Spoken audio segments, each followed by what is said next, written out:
Welcome to another episode of Pastor Scott Attempts an Answer. I said that this was going to be the last week. Next week is going to be the last week because we've had so many questions. And some of you, I just need to talk to you directly or through email or point you in the right direction. In fact, over the next couple of weeks, I'm going to give you some websites that you can maybe go to that you can trust so you can find some of the answers to the questions that you have.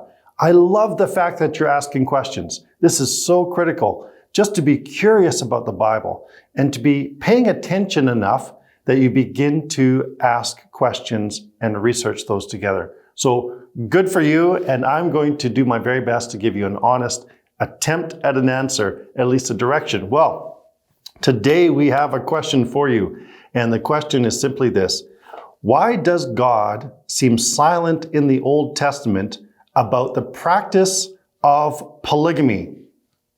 Over to you, Pastor Samuel. No, he's not going to do that. He's saying it's all yours. And so today we look at the practice of polygamy and why does it seem to be allowed in the Old Testament, or at least there's no kind of comment against it that God makes in the Old Testament.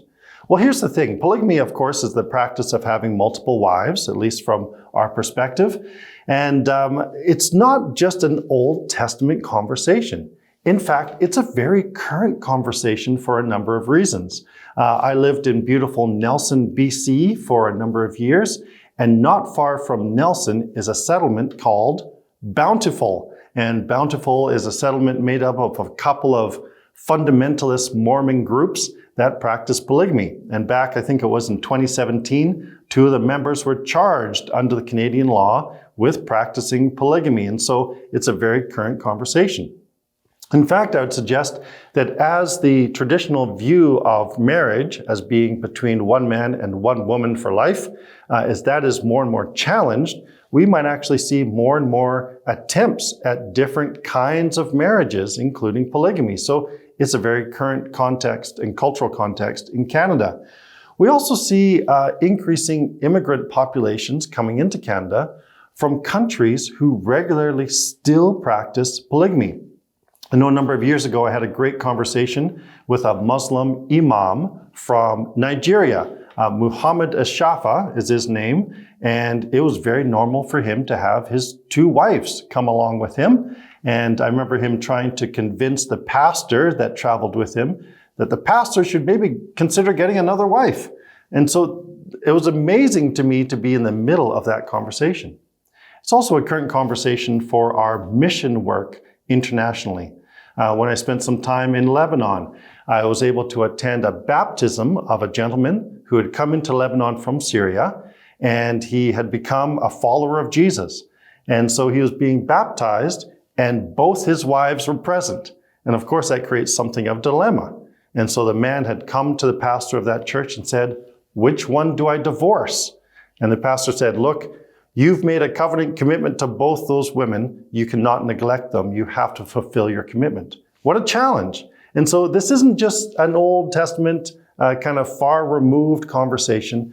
This is a very current conversation for us for a lot of different reasons.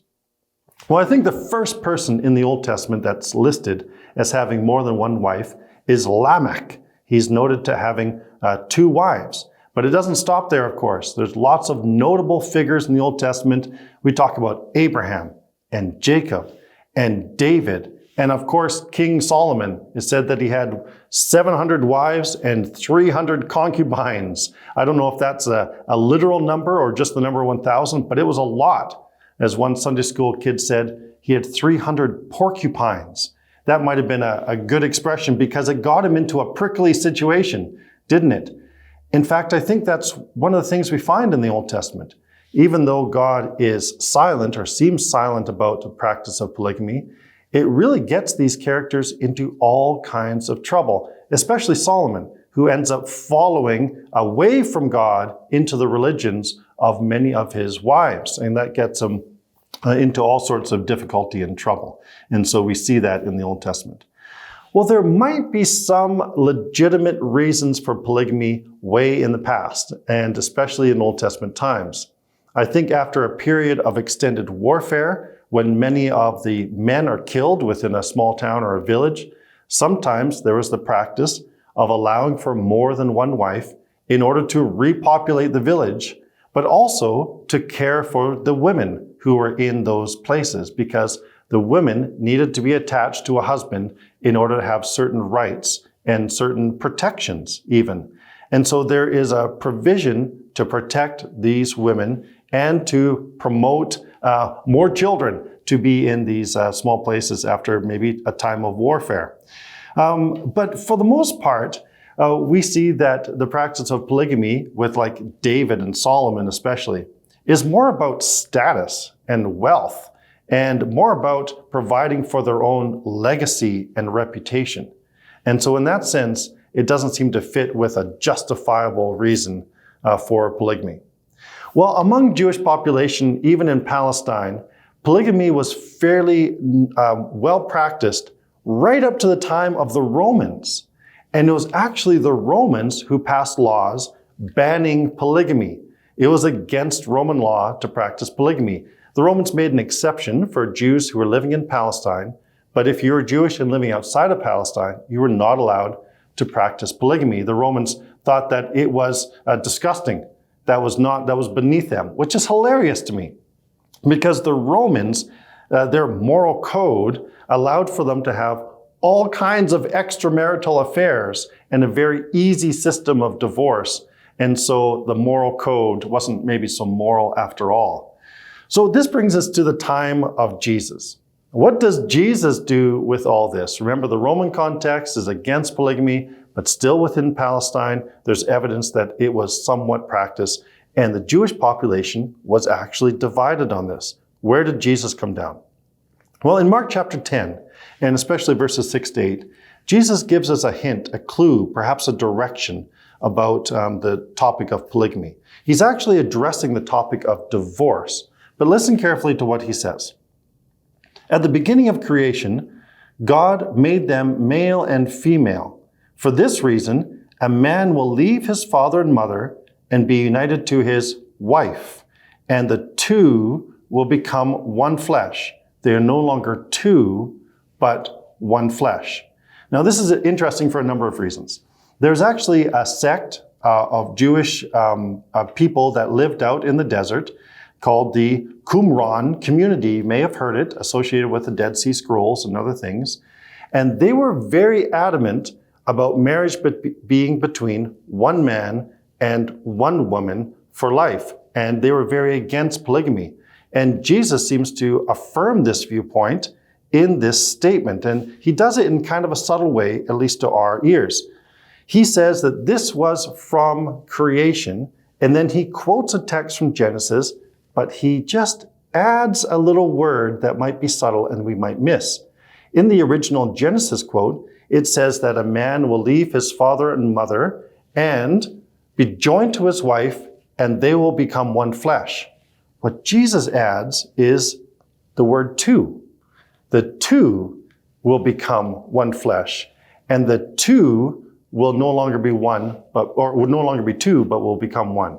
This emphasis seems to suggest that Jesus is imagining one man and one woman, which is consistent with some of the teaching coming out of the Qumran community and other teachings at the time. So Jesus seems to agree with the Roman code, more importantly, with the Qumran community, and more importantly, seeing that this goes back to the original Genesis ideal, the foundations in creation. Well, Paul and the early church, they follow this trajectory that Jesus sets them on. And they really affirm that marriage is between one man and one woman. And they affirm against polygamy in their writings, even if it's done in subtle ways and in small ways. We see this. Well, this is all very interesting, but it did create a problem in the early church. And the problem was the widows, especially the younger widows, who weren't being married off into multiple marriages with one man. And these widows then were vulnerable and left exposed. And we see this actually taking shape in Acts chapter 6, where they have to come up with a strategy to take care of the true widows who were in need. And so that's also throughout the New Testament and the New Testament writings. So what do we do with all this? Well, we see that in history and in the past, maybe even in the New Testament, that sometimes civil laws were altered in order to reflect the cultural or geopolitical or even just a practical experience of the local people.